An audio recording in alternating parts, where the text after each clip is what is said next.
Okay, let me do it again, this time with a microphone. Welcome everyone at the Uroboros Festival. I would like to welcome both of you here with us physically in your bodies at Avu Veletržní, the building of the Fine Arts Academy in Prague, and also all of you who are watching us online on the live stream. And I'm really happy to introduce our next guest, who is Professor Danielle Wilde, professor from Umeå University in Sweden, and at the same time from South Denmark University in Denmark. And Danielle is going to perform a keynote, kind of edible keynote for us today, which is called More Than Human Encounters. And let me read it properly. More Than Human Encounters, Food as a Method for Reimagining Water Society Futures. So Danielle will invite us to taste the multi-species relations that are emerging along the coast of Gulf of Bothnia through all kinds of edible species that are already here on the table. And we would like to also ask all of you online if it is possible for you, if you can take some water and salt and have them at hand throughout the keynote, and possibly, maybe that's a bit of a special request, but if you have some oyster mushrooms, by a chance, and some seaweed, and some placenta cake at home, please bring them next to you as well, because you might want to use them during the keynote. So thank you, everyone. Thank you, Danielle, for joining us here in Prague for Uroboros, and the floor is yours. Thank you, Markéta, and thank you, everyone, for coming, and how curious. We have 3 empty seats, but let's go. The More Than Human Counters, I'm going to begin with food as method. Throughout the lecture, I will ask you to add salt to your water. Your measure is personal, so a flake, a grain, a dash, a pinch, whatever it is, I will call it salt.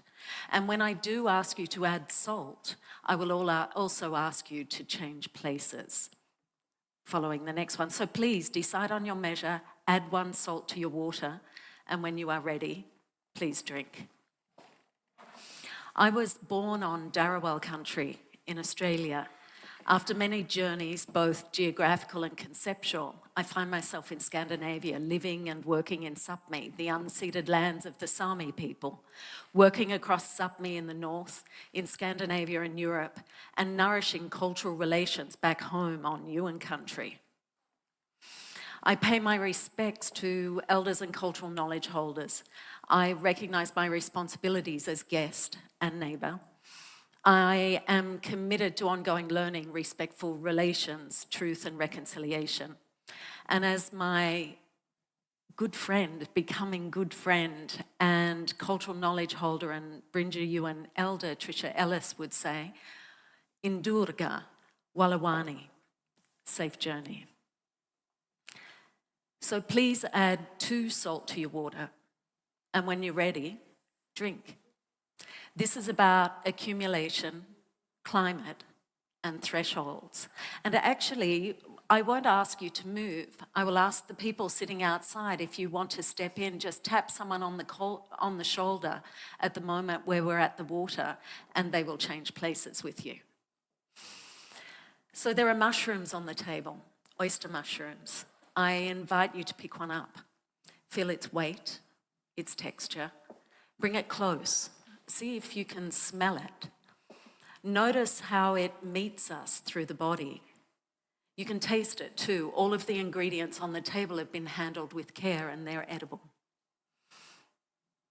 In Europe, mushrooms are not abstract. They're gathered, cooked, shared. They carry seasonal knowledge and cultural memory. What you have is an oyster mushroom, but the mushroom on the slides is the golden oyster mushroom. This one is native to Eastern Asia.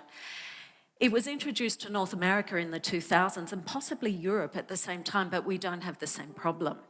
It was introduced for eating, for cultivating via at-home grow kits. And around 10 years later, it escaped and it entered the forests. And what followed wasn't dramatic destruction, but quiet change. Where it established, fungal communities shifted, species richness declined, local fungi, slow, specialised, deeply adapted to place, were outcompeted. Now think about what happens next if you ate the mushroom. It'll move through your digestive tract, become part of your body briefly before moving on. Eating is one of the oldest ways that humans know the world. Long before data or models, knowledge came through taste, smell, gut, and memory. Indigenous and ancestral foodways teach us that eating is never just consumption, it's relationship and it's responsibility. What we take in changes us, and what we move through the landscape changes those landscapes in return.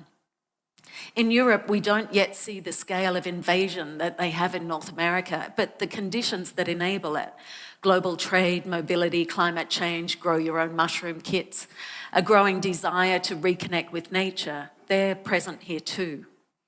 Boundaries that once held are loosening, so the mushroom becomes a teacher. It asks us to think not only with our heads, but with our hands, our mouths, our guts, to remember ways of knowing grounded in the body, in place, in long relationships with land, food and forests, and to adapt those ways of knowing to the conditions of today. So these relationships, they're not only designed, they're ingested, metabolized and lived with. So please add 3 salt to your water. If you would like to sit at the table, now is your opportunity. Drink. Many people have lost the sense of how food entangles us in larger living ecosystems. But my research shows that sourcing, sharing and preparing food with others can help to rekindle this awareness. This is a dinner being prepared by members of the Green Streets Market in Colling. We invited them to cut the vegetables that we'd used in earlier workshop sessions so that they could be enjoyed lightly blanched in Danish-style hot pot broths. Some people cut the veggies and others helped us set up the room for dinner. They made small tables for intimate conversations with the prepared vegetables laid out and used as decoration, and prepared a hot pot station that acted as a buffet and a kind of fireplace for gathering.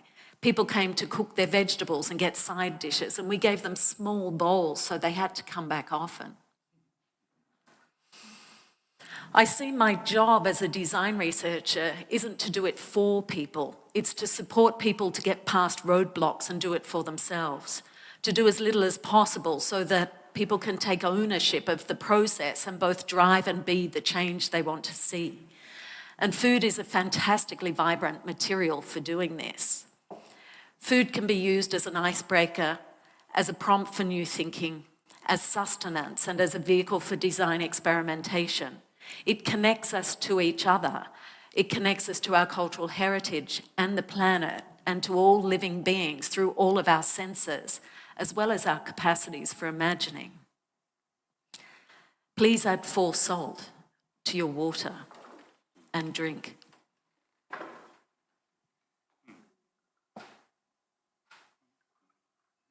When you're ready, I invite you to take some berries.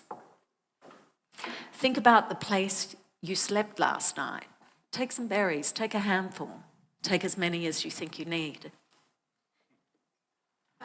Think about the place you slept last night. Now think about the nearest body of wild water, not a tap, not a pool, not bottled water, not the tamed river that runs through the city, but wild water, a lake, a fjord, a sea, a wetland. Now estimate the distance between where you slept and that water, and use berries to represent that distance. 1 berry for every 10 kilometres, and if it's less than 10, use 1. Put that number of berries on the table in front of you. Spread it out. Give it direction, shape. Make it tidy or messy, countable or squashed. Smear it on the paper if you like. This is about counting, data, evidence. And you can eat the rest.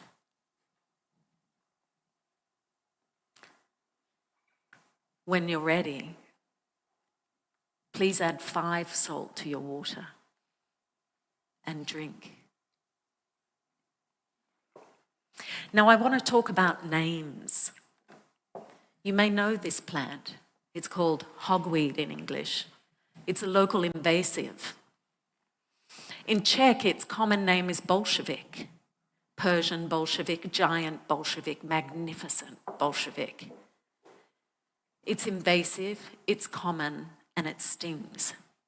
Now we can dive into what the word Bolshevik means for Czech people, historically or today, and we can look at what the plant does and think about the ways in which it matters how we name things. Donna Haraway tells us that it matters what matters we use to think other matters with. It matters what stories we tell to tell other stories with. It matters what knots, not knots, what thoughts, think thoughts, what descriptions describe descriptions, what ties, tie ties. It matters what stories make worlds and what worlds make stories. That's why I use embodied imagining. And it's also why I have a project called SHIT. The SHIT project has the aim to make human microbiomes relatable by working metaphorically, collaboratively, and materially, though not literally, with SHIT. The project explores what we call probiotic participation. This idea draws on geographer Jamie Lorimer's notion of probiotic interventions, or using microbial life to manage life across vastly different scales. Now, Lorimer is interested in scales that range from regenerative farming and natural conservation and rewilding at one scale, to alternative DIY health practices such as cultivating hookworms in your gut, or consuming probiotics, for example, by eating yogurt or kimchi or pickles or kefir. The work also relates to Heather Paxson's notion of microbiopolitics, or alternative and sometimes risk-averse ways of thinking and engaging with microbiomes outside of medical contexts. Building on these ideas, in the SHIT project, we invite people with inflammatory bowel diseases to come with healthy family members to use food to reimagine their relationships with their gut and their microbiome. The workshop has 4 parts. In the first part, participants draw their gut with food-based paints, beetroot, turmeric, cacao, and spirulina, paints that they can smell as well as paint with. This process supports them to gently discover that we don't really know what we know until we try to bring it into the world in a concrete way. These are people who see images and models of the gut anatomy as often as 3 times a week for years, but to their surprise, in the workshop, they don't actually know it.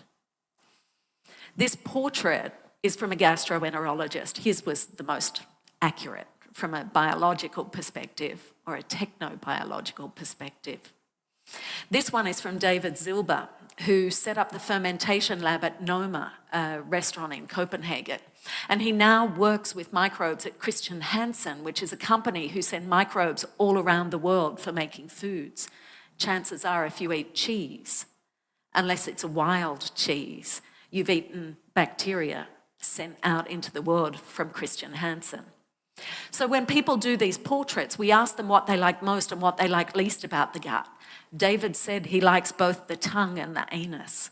The tongue because it lets him taste everything, and the anus because it makes room so he can eat more food.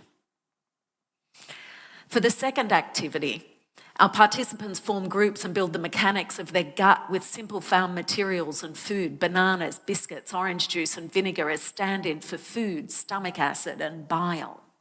Each group has a small section of the gut, the mouth to the stomach, the small or the large intestine.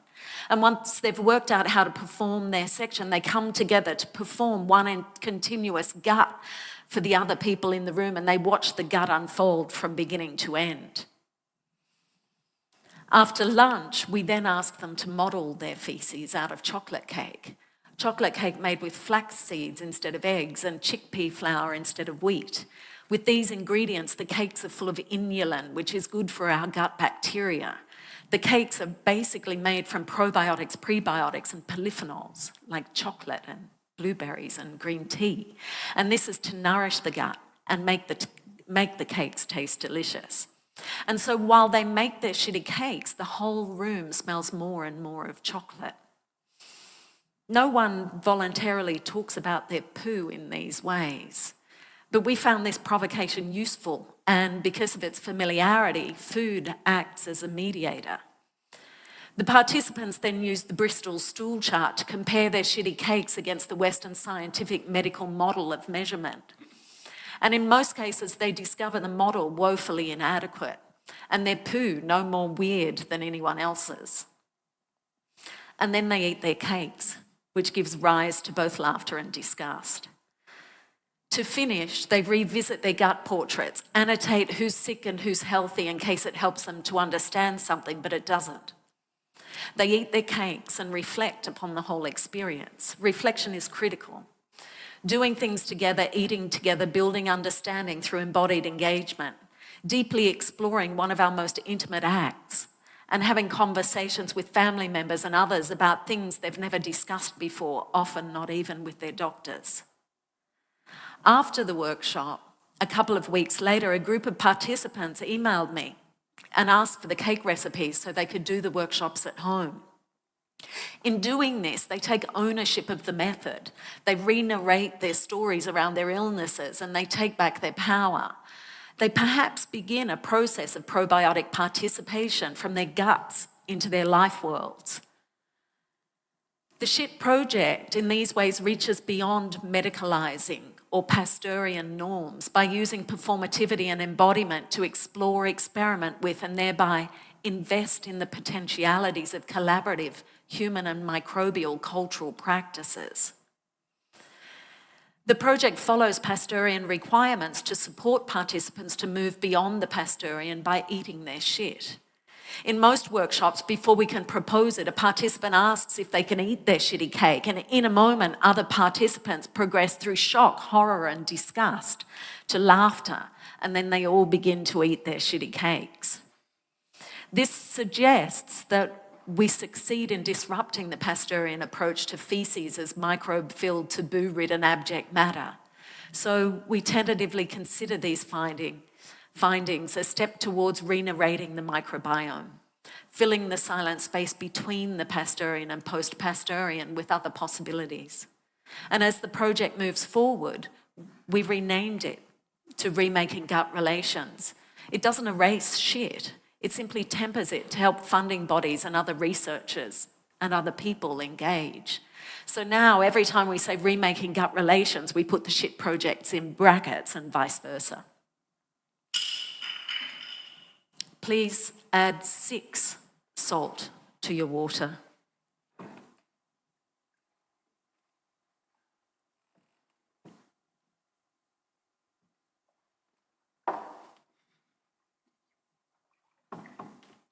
And drink.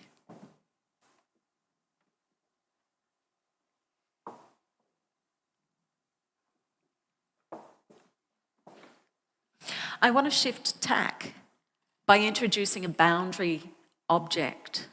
I brought some placenta cake. Now, not everyone might know what it is, and not everyone might call it placenta cake. And maybe not everyone likes to eat it, but I imagine most of you know what it is. Do you know what placenta is? Yeah, great. So there are some on the table already, and there are some here to pass around. If someone would like, could you help me perhaps and pass it around and make sure that everyone has some? Thank you.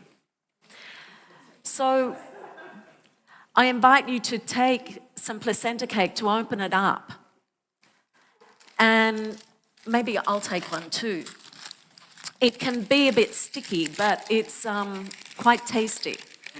So I invite you to smell it and touch it and taste it if you like, and I will too, and we'll try to think through it. If in case you have allergies, it does have wheat and nuts and honey in here. But otherwise, if you have any concerns, come and talk to me. So, thank you. So if we taste it,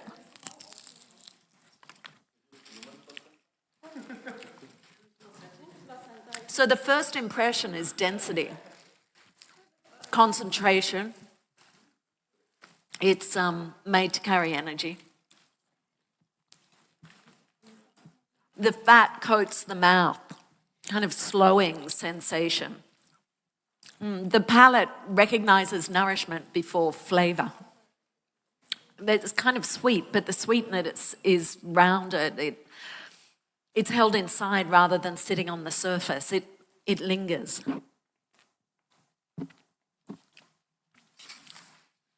We have some paper towel here if you'd like some. Beneath that nutty mineral depth, can you taste that? The kind of it's like stored nourishment rather than indulgence. It yields as you bite into it, the layers dissolving into smoothness. It has a faint savoury note. I don't know if it tastes like iron. I'm not sure if you can taste that, but the aftertaste persists, leaving a kind of fullness. This is not casual food. It's a taste to sustain another body. Please add 7 salt to your water.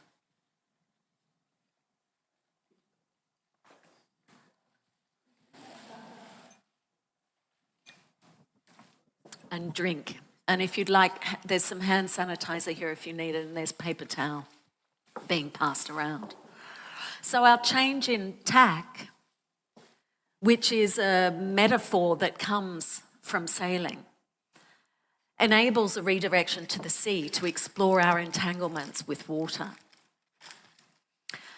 You may remember this is the title of my talk, More Than Human Encounters, Food as Method for Reimagining Water Society Relations, or Water Society Futures, even better. So let's go to Denmark, to the Baltic Sea. In the waters of Denmark, the Baltic is running out of oxygen. In the last 5 or 6 years, the system has collapsed and the problems are spreading, and it's expected to spread throughout the entire Baltic. So there's a problem of a lack of oxygen called eutrophication, and this was improving in the rest of the Baltic, but what's happened in Denmark is startling. Life on the seafloor has basically disappeared. What remains are invasive crabs who have no predators and eat the young fish. And the fish on the right there came out of the bucket full of crabs. The fishermen had to dig around inside to find it. And because these invasive crabs eat all the young fish, we never get any old fish. So the whole ecosystem has changed. We also find artificial reefs that people are putting in place and cultivated mussels whose job is to reoxygenate the waters. And there are some extraordinary things happening at a governance level in Denmark. In November last year, the Green Tripartite Agreement was signed. It's an agreement between the farmers' union, industry and the government. And one of the outcomes of that is the government is buying up, I think it's 11%, of agricultural land, all of the land that's on the sea, to stop the runoff into the fjords. Basically, they said to the farmers 10 years ago, you said you would reduce emissions and you haven't. And the fjord is dead. So we need to take action. But you'll find cultivated seaweed there. So I want to look at the seaweed, and there are 2 kinds of seaweed on the table. You can find a nori, and you can find, actually I think it's a hijiki, the one piled up in the glass in the middle. So take some seaweed, and I want you to look at it and touch it. And there's quite a lot of seaweed there, so people sitting around the edges might like to have some as well. So don't taste it yet, unless you already have. Just look at it, touch it, smell it. Try to get to know it through your other senses first. So seaweed grows where complexity is collapsed. It absorbs nutrients and it grows fast. It's efficient. But for Danes, it's also unfamiliar. Aside from nori, which they know from eating sushi, or maki, which means roll, They don't quite know what to do with seaweed in the kitchen. So now, if you haven't yet, place the seaweed on your tongue. See if you can catch the marine taste. Is it slippery? Is it slightly wrong, perhaps, if it's not familiar? Does it remind you of something, of your childhood, of a trip, of another place or time, of a dinner, of a particular moment? So seaweed is food from a simplified system. That's why it can be cultivated when most other things die. In order to eat it, you know, the Danes, they just don't know how to. So the technical work of learning to produce and market seaweed, it's not enough. We can't just take a technical approach to the problems that we're facing and fix them. We need to expand our gastro-imaginaries to include seaweed for more than nori rolls or maki. We need to make it so that when people in Denmark go into the supermarket, they're not buying seaweed because it's an unusual thing and they want to make a specific dish. They're buying it because it's there and it's healthy and it's full of really rich minerals and nutrients and it's good for you, and they'll find something to do with it throughout the week because it's always good to have seaweed in the cupboard. So please add 8 salt to your water and drink. And remember, this is about accumulation and climate and thresholds.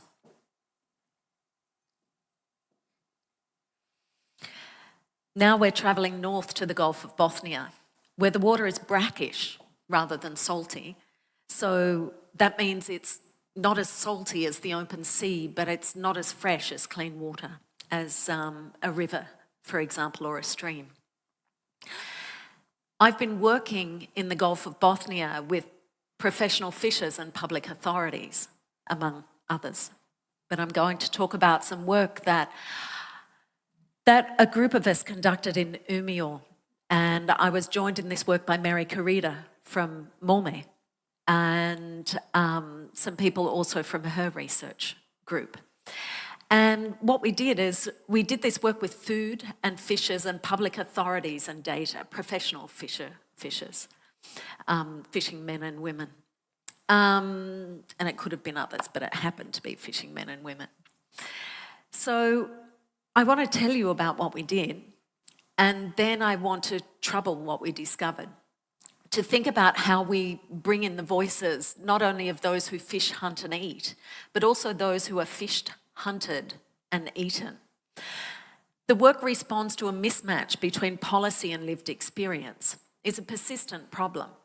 Lived experience is captured by researchers and scientists. They turn what they uncover into data. And this data informs sustainability advice and policy, and the resulting policies and advice are then applied to lived experience, and it doesn't work. Here's a more complex and arguably more accurate representation with a related article that you can access through the link. And here's another figure that's arguably more elegant, essentialised, and a citation for another article that will be available in June next year. The first article looks at the work through the lens of organisational studies, and the second article looks at the work from the perspective of participatory design. It looks at epistemic power relations and difference and how and why these things matter. So we conducted a single workshop that ran from lunch on Thursday to lunch on Friday. And we asked the fishers to bring a policy tension that they struggled with. And the idea was to turn this policy tension into a meal. We were interested to know what the lived experience of the fishers is and how we might centre that in public discourse. We also wanted to know, can eating together help us to better connect public authorities with the lived experience of food system actors for more effective, positive policy impact on the ground, in this case, in and on the sea? So we had a couple of groups in the workshop, but I'll focus on one. And I'll focus on one because I was facilitating this group, but also because I found what they brought particularly interesting. So the fisher's name is Gunnar, and he brought in his experience with grey seals. He explained that in 2018, he put out 123 nets, and when he pulled them up, 116 were empty and the equipment was destroyed. He said he felt like he was creating buffets for seals, and the EU policy and its interpretation in Sweden was making the situation impossible. He explained that there are quotas in place for hunting seal to keep the population in balance. However, it's illegal to use the seal as a resource. To sell the meat, the skin, the fat or the whiskers unless you're indigenous and have special permissions. So this means for non-sami fishers like Gunnar, they have to do this work without financial compensation. And as he pointed out, hunting seals is not easy. It takes time, it takes expertise. And so the problem means that he has his livelihood, his income is compromised because the seals are eating everything, and there's an 80% reduction in fish catch in the last 10 years. But in order to do something about the problem, he has to step away from his livelihood and go and do something that's really difficult, that takes time and effort and energy, and he doesn't get any compensation for doing it. So I thought he would want to reach out to the EU policymakers, but he said no, it's a national issue. He explained that in Finland, hunters are paid for each seal they kill, and then again if they bury the bodies, because it proves they haven't profited from having engaged in the slaughter. But in Sweden, nothing like this exists. So he has to go broke because the seal are eating all his fish, or he has to go broke because he's taking time from fishing to hunt the seal. He said it goes against the historic Sami and non-Sami practices in the region and the ways that people have always worked with the ecosystem through fishing to help keep it in balance. And he believes that the national decision makers can help. So keep in mind, the research team had no prior knowledge of what the fishers would talk about, and we had no knowledge of this particular legislation. So our understanding of it is what was brought to the table, this one fisherman's perspective, okay? And I think going to the ultimate particular of one person has extraordinary value. But I also believe we need to keep in mind that it is an ultimate particular. And how do we think about things in the larger landscape of concerns? So it's not about a single ground truth, and it's not about imagining that there is one. It's about lived experience and valuing it. So what we did is we put the fishers together with the public authorities, and we supported them to turn the fishers' lived experience of their policy tension into a meal with all the cultural resonances that bring. And on the slide you can see Björn Noren. Björn is the head of education in the gastronomic arts part of the food, nutrition and culinary sciences department. So he's the head of the culinary arts. And Björn has chefed in many of the world's top restaurants, and he has trained many chefs who've gone out into the world's top restaurants, and he's extraordinary.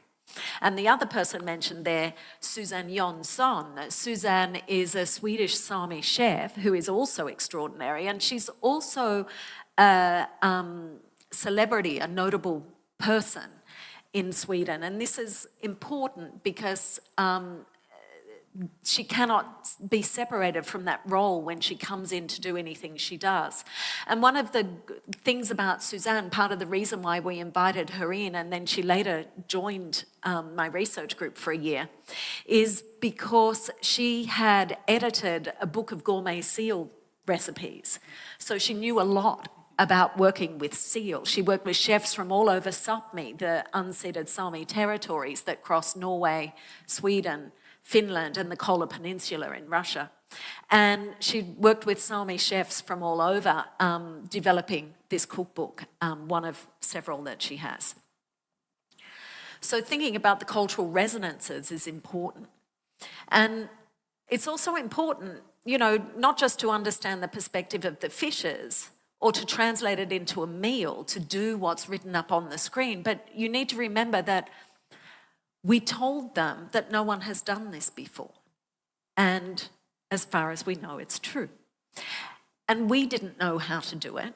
We're building on, there's some great work with data cuisine, with data dishes, and there's work that we build on. We stand on the shoulders of some extraordinary people, but we didn't actually know how to do this. We didn't know how to turn a policy tension into a meal, the lived experience of that tension into a meal, lived experience into a meal. And neither did they. And there's something important about this. One is that it flattened the hierarchy. Even though we had invited them into our world, the workshop took place in the university, we deconstructed ourselves as experts within this space because none of us knew how to do this. And this was important. So everyone came with different kinds of expertise. Another thing that it did was it asks people to do something. It's a bit like Art School 101, okay? We're sitting in an art school. Something you will be asked to do at the very beginning of art school is a task that you cannot solve intellectually. So you have no choice but to be creative.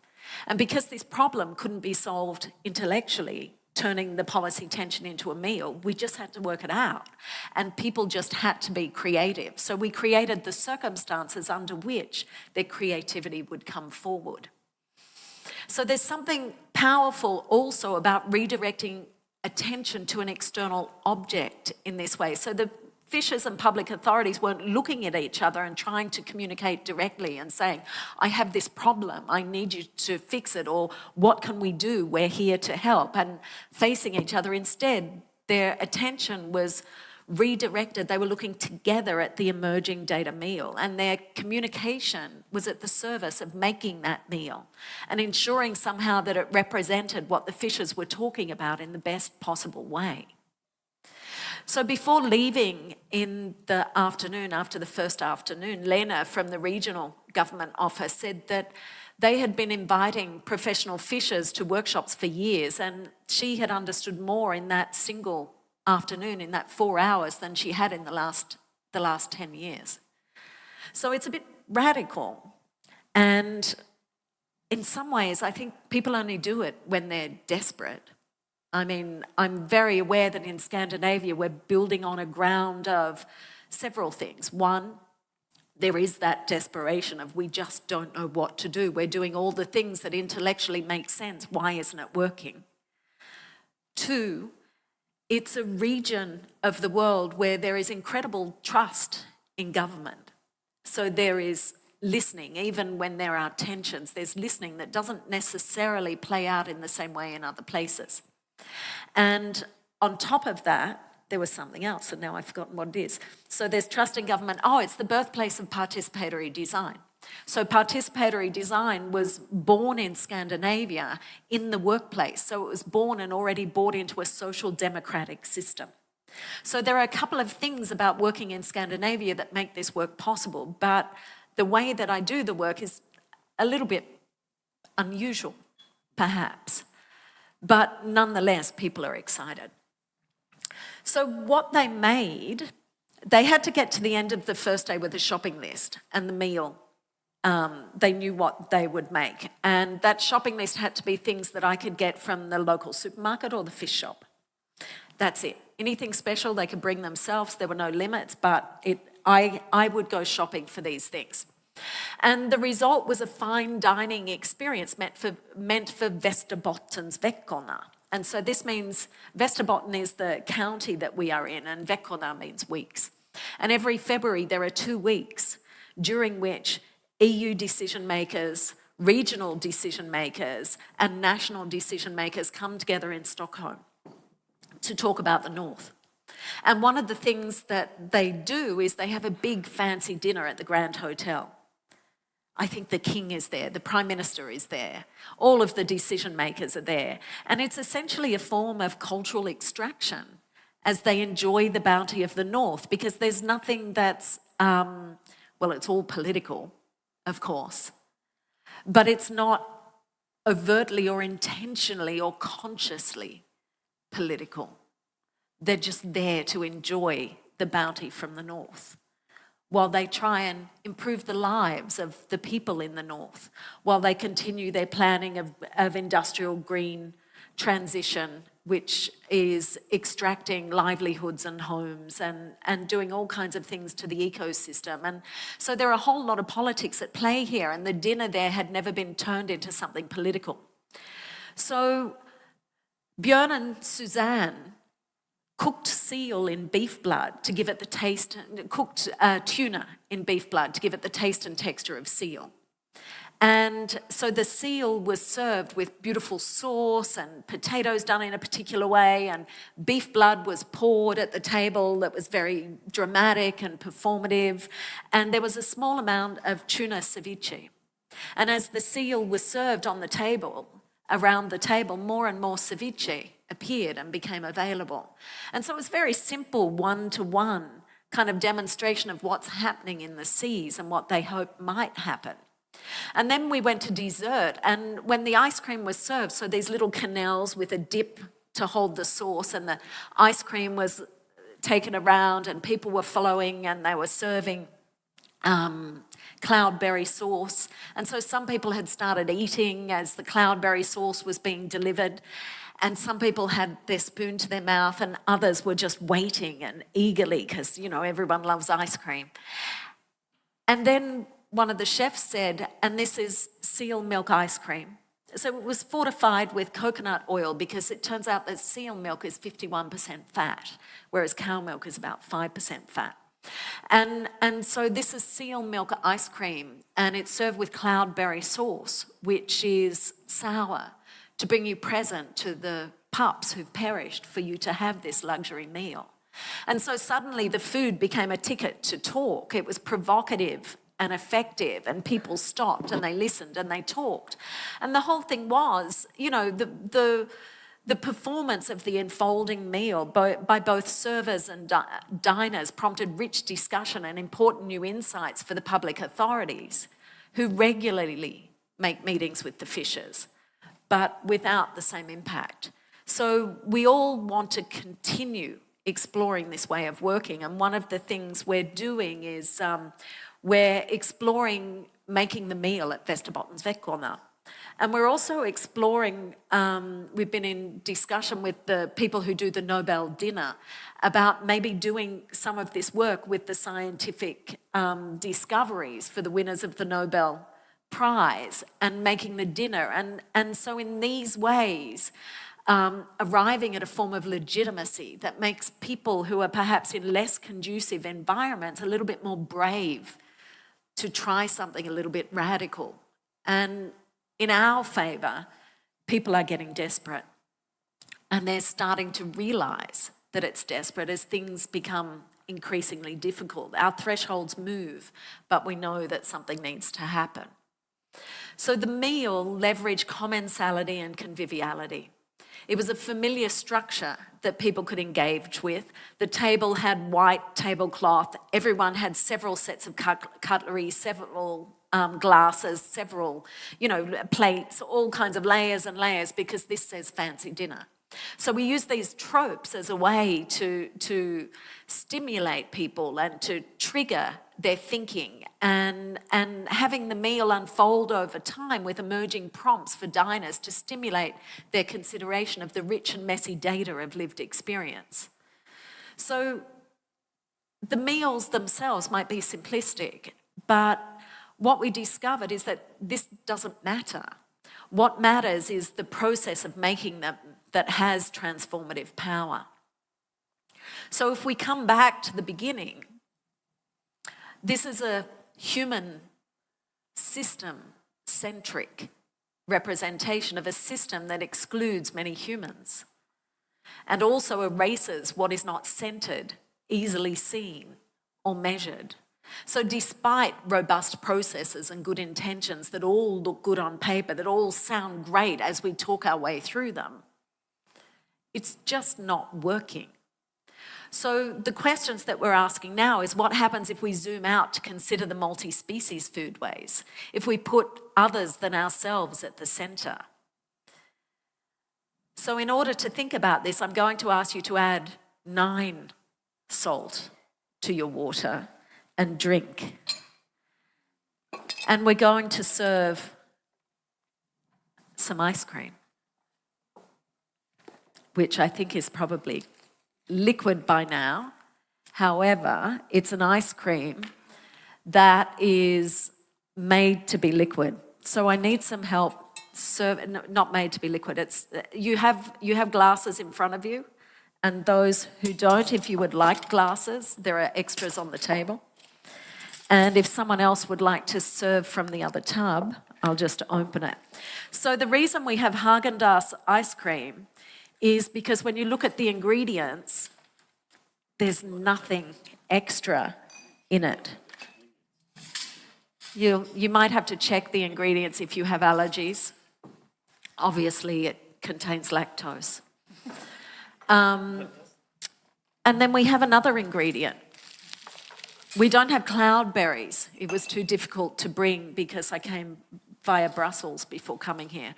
But what we do have is kefir. And I invite you to add just a little bit of kefir as a stand-in for the cloudberry sauce. And while you do that, I want to diverge briefly to a workshop run by one of my students some years ago who started a food waste NGO.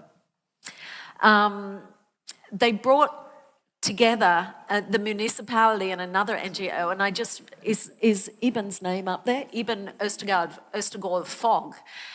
She's the third author on the paper, which talks about a couple of projects. And she started an organisation called Food Reformers to bring attention to food waste, not to distribute to the needy, but to focus on the food waste itself.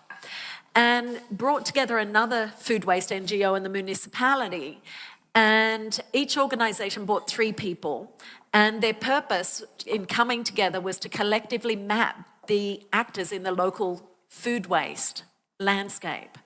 And so they made 3 groups with 1 member from each organisation per group. And then they started negotiating, because when we make maps, we put ourselves at the centre.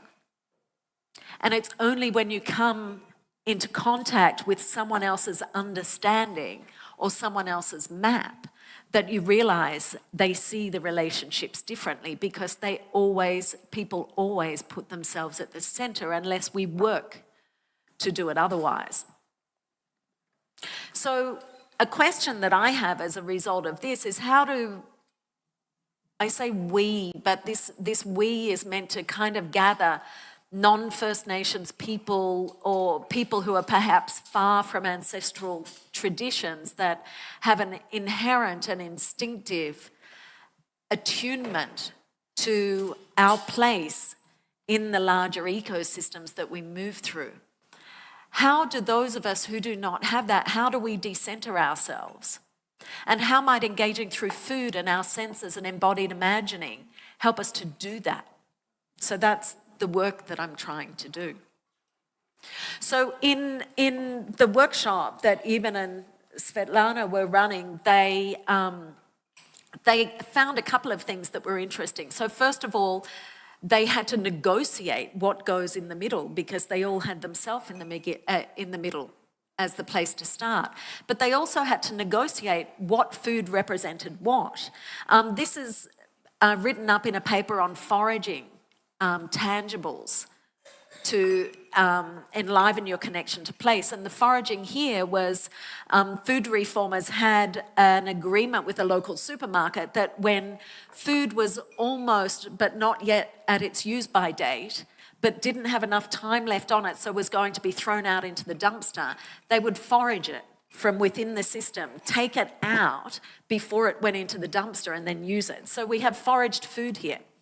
And people were using them as tangibles to do these stakeholder mappings. So they had to determine, well, what food will represent the municipality, what food will represent. So one group, for example, said, well, kale is the municipality because kale is always there. Another group said, well, kale is Green Street's market because it's green,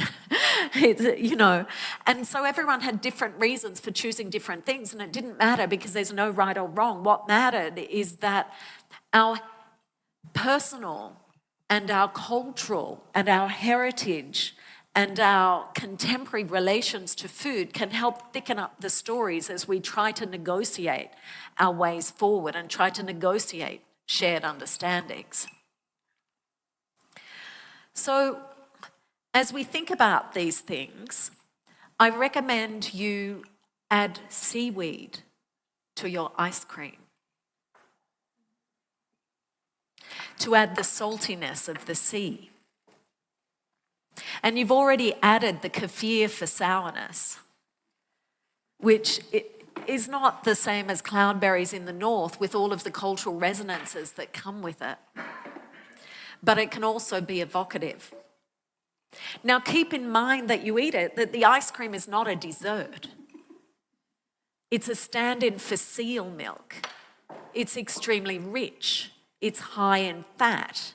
It's designed to keep a pup alive on ice that may not hold. Let the sourness of the kefir arrive. A seal pup drinks the milk or dies. There is no abstraction here. When fish are harder to find, when parasites increase, when ice becomes unreliable, care becomes labour and labour has limits. So the system doesn't stop at what humans see. Seals don't only remove fish and damage fishing gear. They move nutrients, host parasites, connect bodies, microbes, and markets. What might look like conflict at the surface is metabolism underneath. So let's stay with the seal for a moment, not as a number or a symbol, but as a body in cold, low salinity water. A body that must eat and defecate. A body that learns where food is predictable. A body that carries parasites because that is how life persists. The seal is not managing an ecosystem. It's surviving inside one that's changing, and it's also changing it. More seals means more feces, which means more bacteria and an increase in algal blooms and worms in fish that eventually get back to people. So if we move to something much smaller, these are copepods, and I ask you to have a look on the table and see if you can find something extremely small and eat something extremely small. So copepods eat algae and bacteria, and fish eat them, and parasites pass through them. Everything important in the sea passes through bodies this small. From a human perspective, they barely exist. From the system's perspective, they decide everything. And these are worms. These are parasitic nematodes. Some of the parasites carried through copepods end up in fish.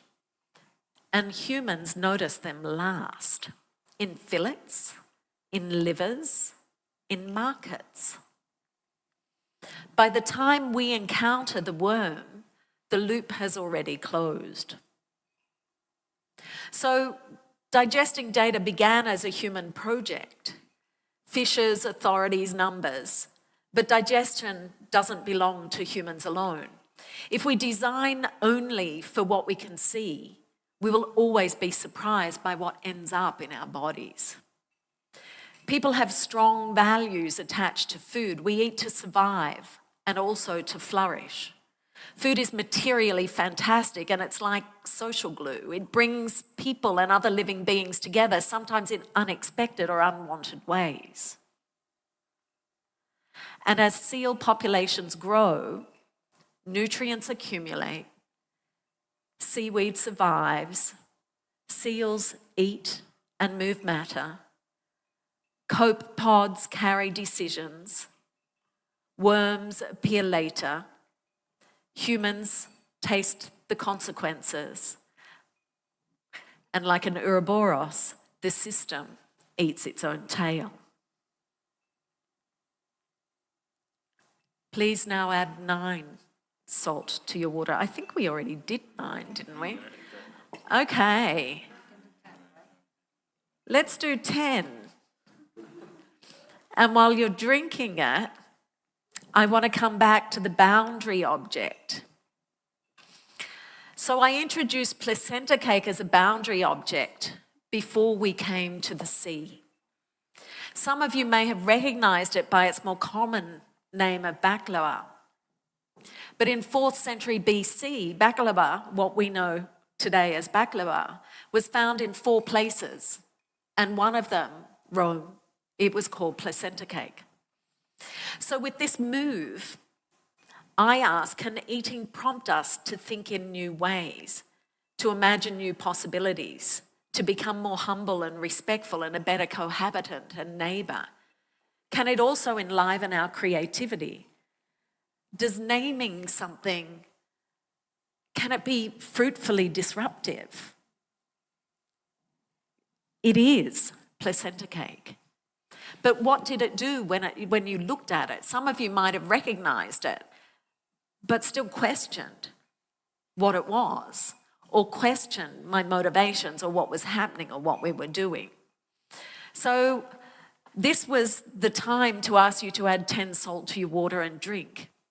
So you can do what you please at this moment, because it's about accumulation and climate and thresholds. In the Eating Östersjön data experiment, the public authorities said they learnt more in the first 4 hours preparing the meal than they had in 10 years of workshops with the fishes. And the work has barely begun. I'm so grateful to have been invited here, because the invitation is part of a larger invitation to accompany the journey of the new AVU research group on multi-species ecologies and practices. So I hope in that process of being an outsider who's being invited in, I can maybe gain some inspiration, share some inspiration, find new ways forward, new ways of thinking together. I want to just come to, I wasn't going to show this, but it's still here, so I will. I want to just show this kind of mapping of how I often describe my work. My work is about embodying and embodied artistic research, and it leverages embodied imagining. It uses food as a methodology to recenter intangible cultural heritage in legislation and governance, in eco-social, more than human citizenship, in whole of society, whole of ecosystem, whole of planet, whole of universe, and more transitions. And what I'm interested in all kinds of transitions. And I'm interested in self-determination, in change processes. I'm interested in what that looks like and what we me and my fellow design researchers, as design researchers, can do. Because I don't think we should do much. I think what we can do is open spaces and fruitfully disrupt assumptions and create circumstances for different kinds of imagining, different kinds of negotiation, different kinds of listening, where together people who are often in conflict look in the same direction and can find new ways forward, supported by traditional knowledges, supporting rural resilience, and laying down pathways towards ecological justice. And within all of this, decentering the human. So I'm going to mispronounce it, but I'm going to say Dekwi. But I will also say Walawani in Durga, which means safe journey. Durga is the language of the Brinja Yuan people, which I am incredibly privileged to be learning and to have permission to use. It's a language that was lost, and through the work of Auntie Tricia Ellis and her family, they made a dictionary, and there are a bunch of people at the tertiary and further education institution in Maruya and different places on Yuan country who are reviving the language, and who are doing it in a way where they invite Aboriginal people in to also learn. And with language comes culture. So, dekwi. And thank you. And good night.